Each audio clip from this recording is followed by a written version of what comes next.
I'm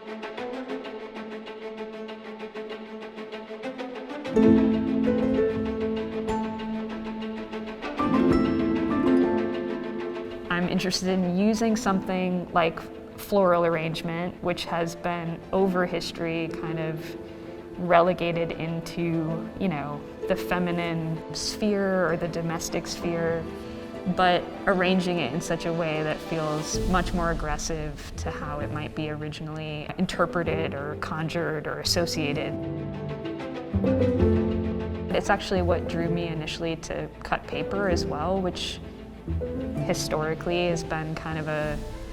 feminine craft.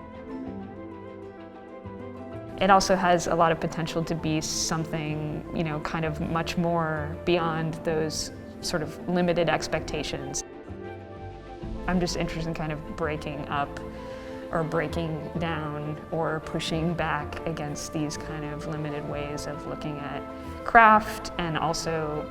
nature.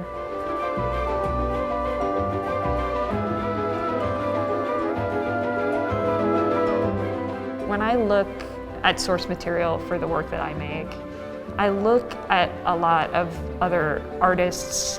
and writers' interpretations of the natural world and love looking at kind of early 1900s and earlier, before the camera kind of takes over as the main way to document the natural world. I find that when artists and naturalists were drawing everything by hand, they get it wrong a lot because we're human and we're not machines. There's sort of human error that runs through those drawings, and I actually think makes them very beautiful.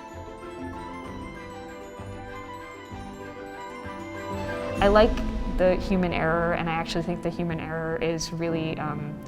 revealing of something deeper, which is like this impulse to kind of connect and place oneself in the larger world around them.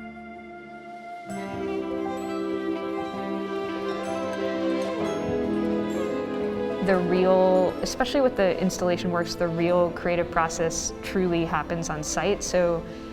I make a lot of kind of individual pieces before I arrive, but then all the kind of configuration and composition and figuring out how the work is going to grow in a space it's not pre-planned, it's very improvisational.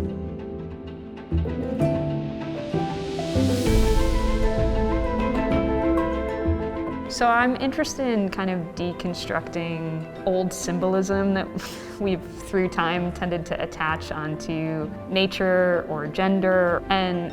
there's an interesting connection to the florography, floral dictionaries, is that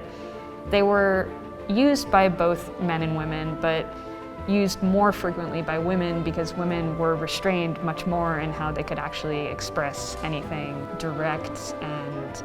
they had a very limited allowance for what they could express verbally.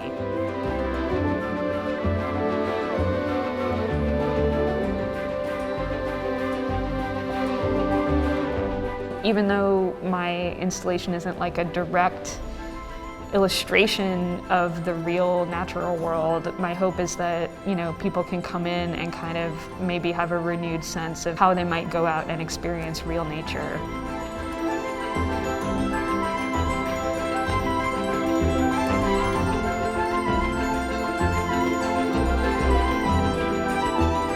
If people can kind of come in, think about nature in the context of my work, if that thought lingers as they leave the work, then the hope is that it might kind of manifest and linger along enough with them that they kind of take that back out into the world and think about the world around them in a slightly different way.